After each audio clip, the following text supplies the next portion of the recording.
Mark O'Mara. So first, let me get, is this coming from Washington? Let's just be honest about it. It feels like it. There's so much national and really at this point international scrutiny on Ferguson. They had to do something.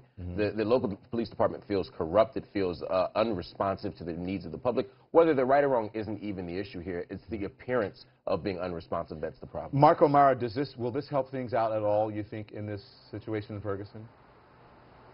Well, you know, the animosities that existed in Ferguson were way before Mike Brown's shooting, justified or not. Obviously, there was a lot of animosity because of the way the neighborhood reacted. So, unfortunately, the leadership in the police department has to change. And if he's sort of a sacrificial lamb to get this started, it's going to have to be. Because let's not forget, no matter what happens with the indictment, Ferguson's got to move forward. And it doesn't seem like they can move forward with this police chief in place. Do you agree with that, Mel Robbins? You know, I do, and it's interesting. Mark O'Mara, I'm sure, will agree with me because Mark obviously represented George Zimmerman, and I was there covering it for CNN. And you'll recall that 2 months after Trayvon Martin was shot to death, Chief Lee was forced to resign, and it was one of the things that started to move things forward. So I do think it's important for the future of Ferguson that he step aside.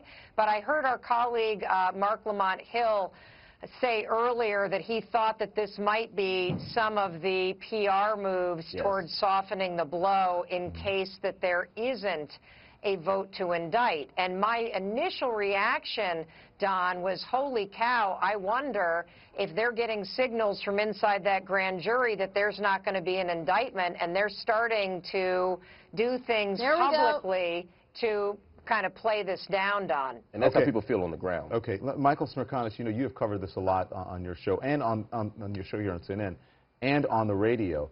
People are very passionate about this. And also they said that many people think that this has been a rush to judgment. I wonder how that plays in this particular instance if the chief does step down next week. Well, I view it as total confirmation of a suspicion that I've had for a couple of weeks and have spoken openly about. All of those leaks, the New York Times a week ago offering Officer Wilson's account from his grand jury testimony, leaks in the LA Times, leaks in the St. Louis Post-Dispatch relative to the African-American accounts that apparently were supportive of the officer, as well as the official autopsy supposedly suggesting that his arms weren't in the air. And as I read those tea leaves, Don, I have been saying, to me, this is all calibrated and intended to take the temperature down of the community. And now with this news tonight, I'm absolutely convinced we're headed for no indictment in this case. But does this take the temperature down at all, or does this just... Oh, no, not at all. No way.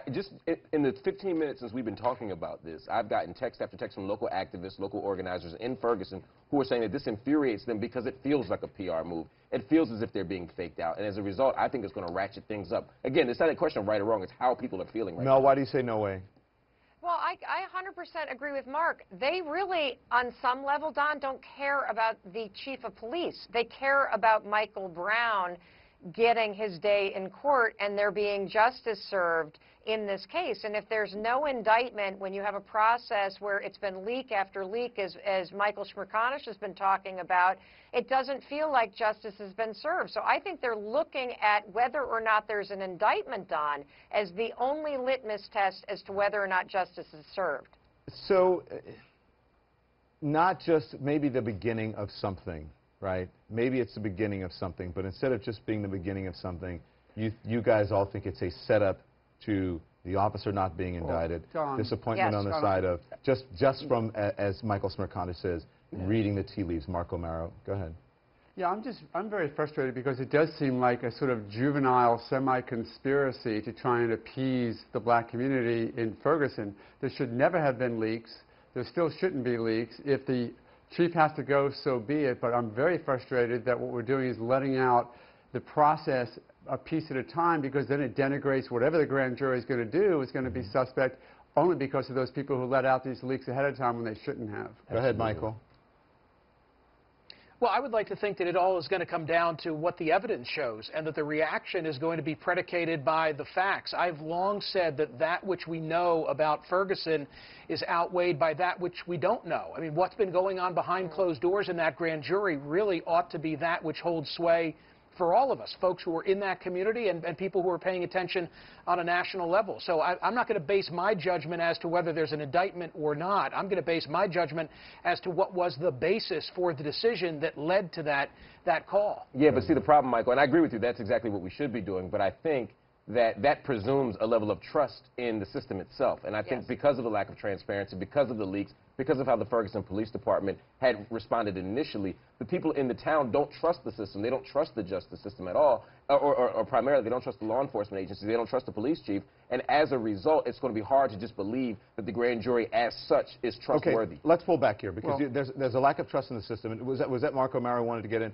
Mark, I just wanted to say that the best thing the prosecutor did was he guaranteed us that he's going to release all of the transcripts of the grand jury testimony when it's the right time, meaning if no indictment is going to come right out. And at least we'll have a lot of evidence to show to document whatever the decision was. There's lack of trust in the system, right, which everyone sort of agrees. It's obvious. But then there's also due process for this officer. How does one separate the two? Because the officer, you know, it has to go through the process, whether he was guilty or innocent, what the evidence shows, and all of that. But then also, you have this huge tidal wave of people who are saying, we don't trust the police department here. So, Mark O'Mara, how do you separate that? Well, you have to, I know people get frustrated when I say this, you have to trust the process to a certain extent. If you decide to not trust the grand jury process, then what's the alternative? If we don't allow that process to work, transparent as it will do, we don't have an alternative to a lack of trust. We have to believe that the grand jury is going to do what they do. If it's not an indictment, we have to let the wounds heal and move on. And if it is an indictment, he will have good counsel representing him in a fair trial in front of a jury, hopefully in open